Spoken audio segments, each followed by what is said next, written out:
Hello student, IIT-JEE advance 2021 का ये circle और सीक्वेंस सीरीज का बहुत ही अच्छा क्वेश्चन था। बहुत इजी भी क्वेश्चंस बोल सकते हैं और कंसेप्चुअल क्वेश्चन था।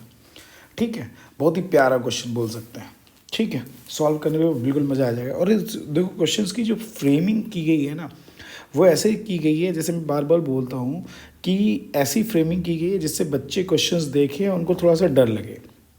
लेकिन अगर आप अप्रोच वाइज सॉल्व करोगे, ठीक है, क्योंकि इसीलिए मैं बोलता हूँ बच्चों से कि जब कभी भी कोई नया क्वेश्चंस देखें तो क्वेश्चंस को डरे नहीं, क्वेश्चन को एक बार सॉल्व करें, देखें क्या किया जा रहा है। क्योंकि जब तक नए क्वेश्चंस आप सॉल्व नहीं करोगे तब तक चीज़ें अच्छे से समझ में आएंगी नहीं।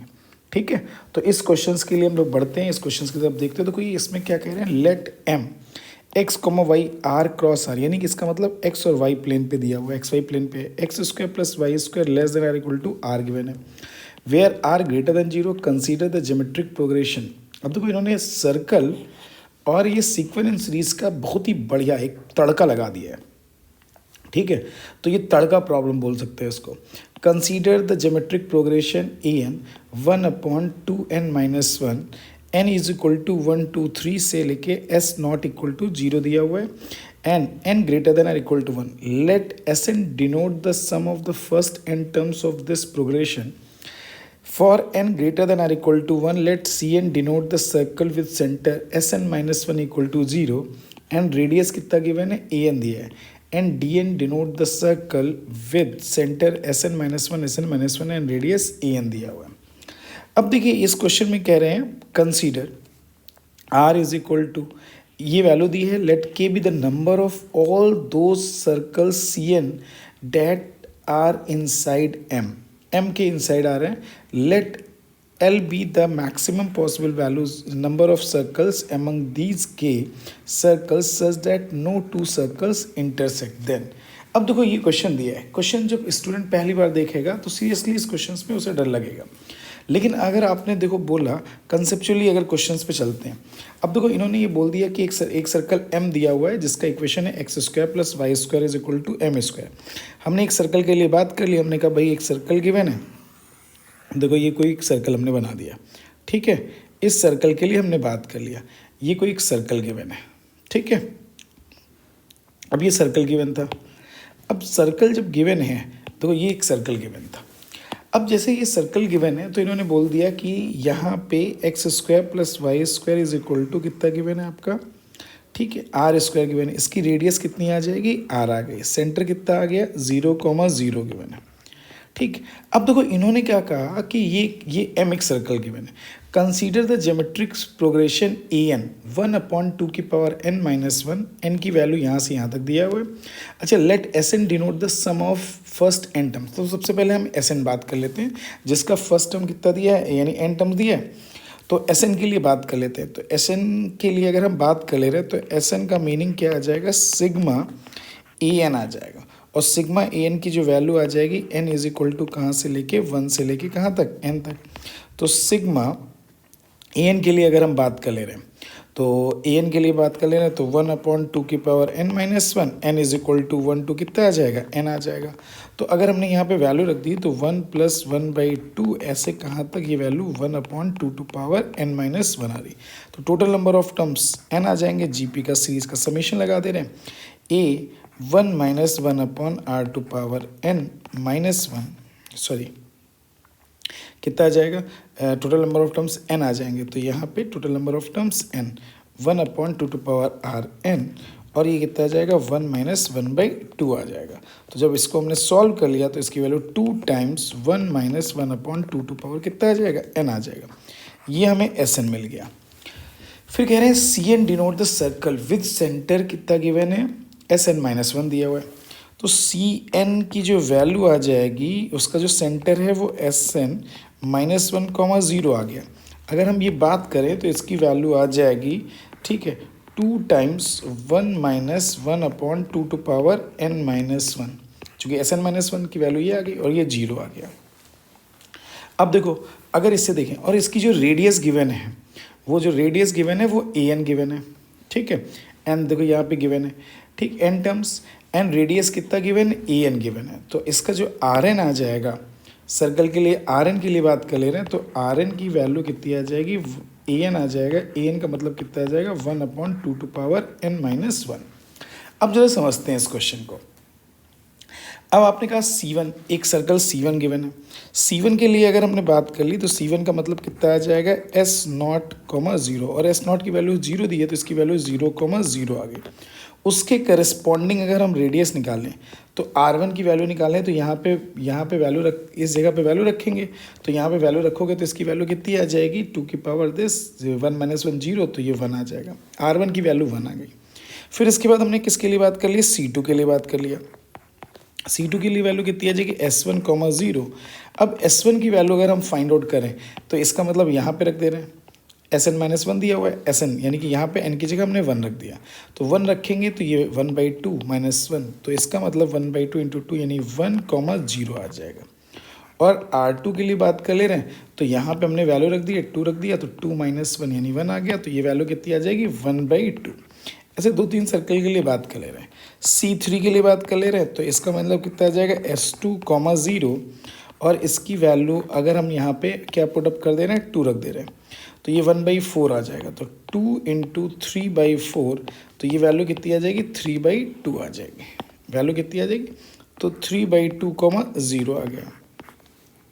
और R3 की जो वैल्यू आ गई, R3 = आपका कितना आ जाएगा, 1/2² आ गया। फिर अब हमने किसके लिए बात कर लिया, C4 के लिए भी बात कर ले रहे हैं, तो C4 से एक आइडिया मिल जाएगा, तो ये S3 हो जाएगा, 0, और इसकी वैल्यू कितनी आ जाएगी, यहाँ पे हमने वैल्यू क्या रख दिया, 3 रख दिया, तो 1/8, 7/4 आ जाएगा। तो ये 7/4, 0 आ गया। और इस केस में R4 की वैल्यू 1/2 की पावर कितना आ जाएगा, 3 आ जाएगा। अब देखो ऐसे डैश डैश करते करते जो Cn की जो वैल्यू आ जाएगी वो Sn - 1, 0, और इसकी जो रेडियस आ जाएगा, सेंटर आ जाएगा, वो आपको पता है 2 × 1 - 1/2 कॉमा कितना आ जाएगा, 0 आ जाएगा। और Rn की जो वैल्यू आ जाएगी 1/2 देखो ये हमारी वैल्यू आ गई। आपको C1 मिल गया, C2 मिल गया। अच्छा C1 का अगर हम डायग्राम बनाते हैं तो आपने कहा C1 जो दिया हुआ है, तो वो जो C1 गिवन है उसकी रेडियस 1 है, तो एक कोई सर्कल ऐसे बन गया, रेडियस 1, और ये ऐसे आ जाएगा, तो ये 1, 0 पे आ रहा है। अब जो दूसरा सर्कल C2 है उसकी रेडियस 1/2, सेंटर 1, 0 दिया, यानी इसका मतलब ये ऐसे कोई सर्कल आ गया, और ये 3/2, 0 से पास हो रहा है। अब देखो ये पॉइंट कितना आ गया, 3/2, 0, ये वाला पॉइंट 3/2, 0 आ गया। उस पर एक सर्कल बना रहे हैं तो वो C3 सर्कल आ गया, तो वो कुछ ऐसा सर्कल आ जाएगा। फिर एक C4 सर्कल बना रहे हैं, अच्छा तो ये जो C4 सर्कल यानी 7/4, यहाँ पे 7/4 आ जाएगा, आप कैलकुलेट करोगे तो ये आ जाएगा। फिर C4 सर्कल ऐसा आ जाएगा, इसको कट कर रहे हैं, फिर ऐसे ये प्रोसेस चलता रहेगा। अब देखो यहाँ पे इंपॉर्टेंट ये समझने वाली बात है, अब देखो ज़रा समझना मेरी बात को। अब जैसे ये सर्कल धीरे धीरे आता रहेगा तो यहाँ पे एक सर्कल देखो धीरे धीरे, मान लीजिए ये CN सर्कल दिया, तो CN सर्कल का मान लीजिए सेंटर जो आएगा वो ये है, तो मान लीजिए ये कोई सर्कल ऐसे दिया हुआ है, तो इसका सेंटर दिया हुआ है, तो इसको थोड़ा सा और पहले बना दें। देखो मान लीजिए ये सर्कल ऐसे दिया हुआ है, ये मान लीजिए सर्कल गिवन है, तो आप ये बताओ कि ये सेंटर यहाँ पे आएगा, तो यहाँ से यहाँ तक की जो डिस्टेंस होगी वो उसके सेंटर का जो कोऑर्डिनेट होगा वो होगा, प्लस उसमें रेडियस ऐड कर देंगे। तो ये जो वैल्यू है टोटल रेडियस आर के क्या होना चाहिए, लेस देन होना चाहिए, या क्या होना चाहिए, उसकी इक्वल होना चाहिए या लेसर होना चाहिए। अगर इक्वल हो गया तब भी वो इनसाइड लाई करेगा, क्योंकि हमें ये बताने हैं कि यहाँ पे आर इनसाइड एम बताना है। तो देखो ये सबसे इंपॉर्टेंट बात होगी इस क्वेश्चन में, बस एक यही इंपॉर्टेंट बात थी कि आप देखो फिर से एक बार समझ लो। जैसे देखो अगर मान लीजिए यहाँ तक बात कर ले रहे हैं, ये सर्कल इसकी इनसाइड, मान लीजिए यही सर्कल एम होता, ये सर्कल एम होता, तो इसका मतलब यहाँ से यहाँ तक इसके सेंटर और प्लस इसकी रेडियस, यही होता कि नहीं होता। तो ये जो वैल्यू है इस एम के क्या हो गया, इक्वल, यानी इसकी रेडियस ये आर हो गया, तो आर के क्या हो जाता है, इक्वल हो जाता है। या अगर इनसाइड होना चाहिए था तो इसका सम जो होता वो आर से क्या होता, लेसर हो जाता। तो इट मीन्स क्या हुआ, आप देखो ध्यान से समझना। जैसे मैंने बोल दिया, मैं एक रफली डायग्राम ऐसे बना रहा हूँ तो आपको और क्लियर हो जाएगा। जैसे ये सर्कल एम था, अब आपने ऐसे सर्कल बनाते जा रहे हो, देखो ये सर्कल, फिर ऐसे सर्कल, फिर ऐसे सर्कल, ठीक, उसके सेंटर से ऐसे, तो यहाँ तक जा रहा है, तो ये मान लीजिए ये सर्कल जा रहा है, तो ये मान लीजिए वो वाला सर्कल हुआ, तो यहाँ से यहाँ तक का जो सेंटर का कोऑर्डिनेट होगा, जो सी एन के सेंटर का कोऑर्डिनेट होगा, वो यहाँ से यहाँ तक होगा। ठीक है, कोऑर्डिनेट ये लेंथ हो जाएगी, प्लस उसमें रेडियस उसकी और ऐड कर देंगे, तो ये जो वैल्यू है ये टोटल रेडियस से क्या होगा, लेसर होगा, होना चाहिए कि नहीं, या उसकी क्या हो जाए, इक्वल हो जाए।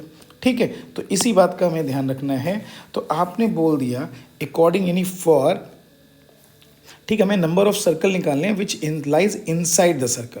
तो inside the circle, inside the M, for inside the M, तो for inside the circle M. तो अब हमने क्या दिया, मान लिया सी एन सर्कल दिया था, वो किस रेडियस का है, तो सी एन सर्कल वाला आ जाएगा। तो उसका सेंटर, तो सेंटर का कोऑर्डिनेट कितना आ जाएगा, दिस 1/2 प्लस रेडियस, ठीक है, प्लस उसकी रेडियस, तो 1/2 ये less than are equal to क्या आना चाहिए, आर आना चाहिए।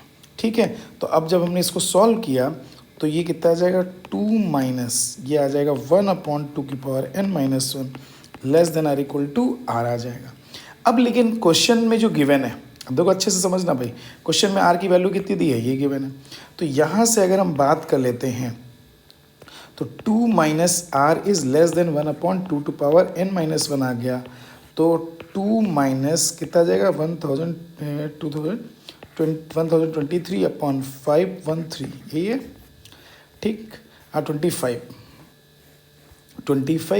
और ये आपका आ जाएगा 1/n-1 आ जाएगा। अब जब आपने इसको सॉल्व किया तो ये आ जाएगा 1/513 इज लेस देन 1/2n-1। तो it means 2n-1, 2n-1 is less then 513, इसका मतलब 2n-1। ठीक है, तो ये जो है, अब इसका मीनिंग ये 512 से लेसर है, तो ये 2 की पावर अगर इससे लेसर है तो इसका मतलब n-1 less than are equal to भी बोल सकते हो। तो less than are equal to कितना आ जाएगा, 512 का मतलब 9, तो n is less than are equal to कितना आ जाएगा, 10 आ जाएगा। तो n की जो वैल्यू आ गई, यानी नंबर ऑफ जो सर्कल्स आएंगे, यानी कि वो कितने आ जाएंगे, n इक्वल टू 1 से स्टार्ट हो रहा है, तो इसका मतलब ऐसे कितने सर्कल्स बन जाएंगे, n सर्कल, यानी 10 सर्कल्स ऐसे बन जाएंगे, ये तो जो इसके इनसाइड लाई करते हैं, तो वो कितना आ जाएगा, 10 आ जाएगा। तो ये एक बहुत इंपॉर्टेंट चीज़ थी इस क्वेश्चन में। ठीक है, तो n इज इक्वल टू, यानी k की जो वैल्यू गिवन है according to question, k is equal to आपका कितना गिवन है, k इज इक्वल टू आ गया 10, जो उसके इनसाइड लाई कर रहे हैं। ठीक, इनसाइड सर्कल की वैल्यू दिस आ गई। अब देखो क्वेश्चन में और क्या गिवन है, क्वेश्चन में गिवन है late L be the maximum possible number of circle among these k circles such that no two circle intersect। अब तो कोई भी दो सर्कल इंटरसेक्ट ना करें। अब देखो यहाँ पे ये सर्कल क्या है, C1 सर्कल है, C1 सर्कल ने C2 सर्कल के साथ इंटरसेक्ट किया, लेकिन C3 के साथ इंटरसेक्ट नहीं किया। फिर C2 सर्कल ने C3 सर्कल के साथ देखो इंटरसेक्ट कर रहा है, लेकिन C4 के साथ इंटरसेक्ट नहीं कर रहा है। यानी देखो ये इवन वाले, देखो ये C1 दिया है, ये C3 दिया है, C5 दिया है, तो ये C1, C3, C5 ये सर्कल आपस में इंटरसेक्ट नहीं कर रहे हैं। तो आपने ये बोल दिया कि जो नॉट इंटरसेक्टिंग सर्कल हैं, ठीक, नॉट इंटरसेक्टिंग सर्कल्स, ठीक, तो उसके लिए अगर हम बात करें तो आपने ये बोल दिया C1 से बात करें, तो C1 वाला कौन से किससे बात नहीं करेगा, तो C1, C3, C5, C7 and C9 ये जो सर्कल हैं आपस में इंटरसेक्ट नहीं कर रहे हैं। ठीक है, और ऐसे ही नॉट इंटरसेक्टिंग जो सर्कल्स आएंगे, एक ये सीरीज़ हो सकती है, सेकंड सीरीज़ क्या हो सकती है, C2, C4, C6, C8 और C10। तो ये जो सीरीज़ आ रही है, यानी ऐसे 5 सर्कल होंगे आपस में जो एक दूसरे से इंटरसेक्ट नहीं करेंगे। तो L की वैल्यू कितनी आ जाएगी, 5 आ जाएगी। तो अब मुझे देखो इस ऑप्शन में पुटअप करना है, तो ऑप्शन में जब पुटअप करोगे तो ये देखोगे 3K + 2L, तो ये आ जाएगा 30 और +10 40, तो ये वैल्यू आपकी 40 आ गई। तो यही 40 वाला आपका क्या आ जाएगा, आंसर आ जाएगा। तो थैंक यू फॉर वॉचिंग।